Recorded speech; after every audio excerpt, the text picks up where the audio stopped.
Assalamualaikum warahmatullahi taala wabarakatuh. Mungkin teman-teman pada nanya, Mas, gimana cara menghabiskan waktu di Haromain agar kita tidak menyia-nyiakan kesempatan yang sudah diberikan oleh Allah SWT. Sebenarnya tipsnya cukup sederhana ya. Yang pertama, kalian harus punya perencanaan yang matang.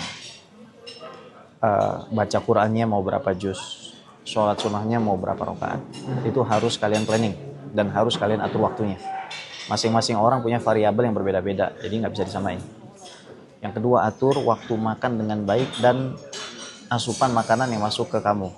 Kalau kamu terlalu banyak makan, itu nggak bagus, benar nggak bagus. Karena kamu akan jadi banyak menghabiskan waktu bolak-balik ke kamar mandi, akan menghabiskan waktu ngantri, dan kalau kamu pun pergi ke hotel itu lebih lama dan lebih jauh lagi.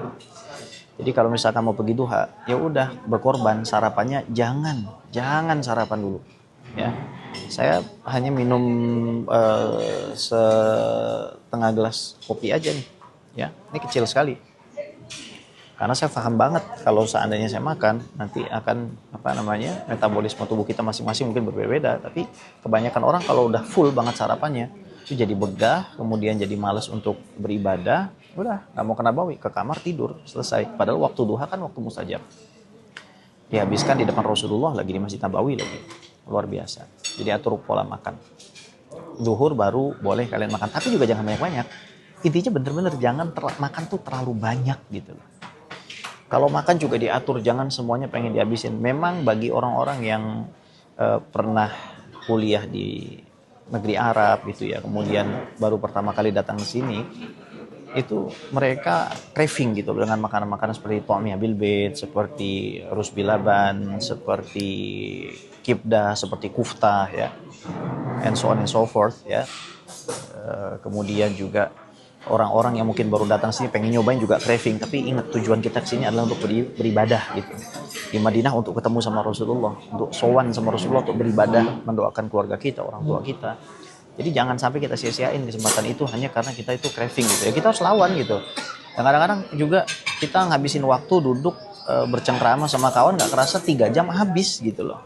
Bukan salah, tapi this is not the time and the place gitu kan.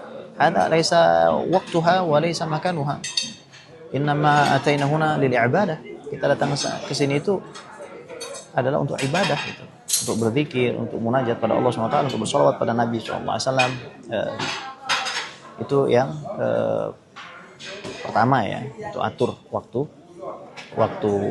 makan. Kemudian juga yang kedua, atur punya jadwal. Kalian harus punya jadwal di dalam wirid, zikir, dan lain sebagainya, sholat, baca Quran. Yang ketiga, atur waktu tidur. Jadi kalian harus betul-betul ngatur waktu tidur dengan baik supaya kalian itu bisa bangun early, karena musim panas kayak begini, malamnya sebentar, jam 9-an itu kalian baru selesai sholat isya, dan kemudian jam 4 udah masuk waktu subuh. Kalau kalian pengen dapat tempat di depan Nabawi ya kalian mau nggak mau harus berkorban, jam 12 harus bangun, maksimal jam setengah 1, jam 1 tuh kalian sudah berangkat ke Masjid Nabawi. Nah begitu caranya. Yang pertama atur amalan, yang kedua atur waktu makan dan asupannya, atur juga waktu minumnya. Kalau misalkan kalian pengen minum banyak itu adalah sebelum kalian tidur dan ketika kalian bangun tidur, bukan ketika kalian mau pergi ke masjid.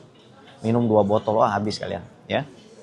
Kemudian yang ketiga, waktu tidur ya. Waktu tidur, waktu istirahat. Jangan terlalu banyak minum kopi. Ini kayak saya minumnya sekarang. Karena nanti bakalan habis nih efeknya ketika saya mau tidur di malam hari. Oke. Insya Allah semuanya diberikan rezeki oleh Allah SWT untuk pergi ke Masjid Nabawi, ke Masjidil Haram, ziarah ke Nabi, ziarah ke para sahabat Nabi, ke Ahlul Bait Nabi, mengunjungi Baitullah, dan juga melakukan ibadah haji dan umrah. Wassalamualaikum warahmatullahi wabarakatuh.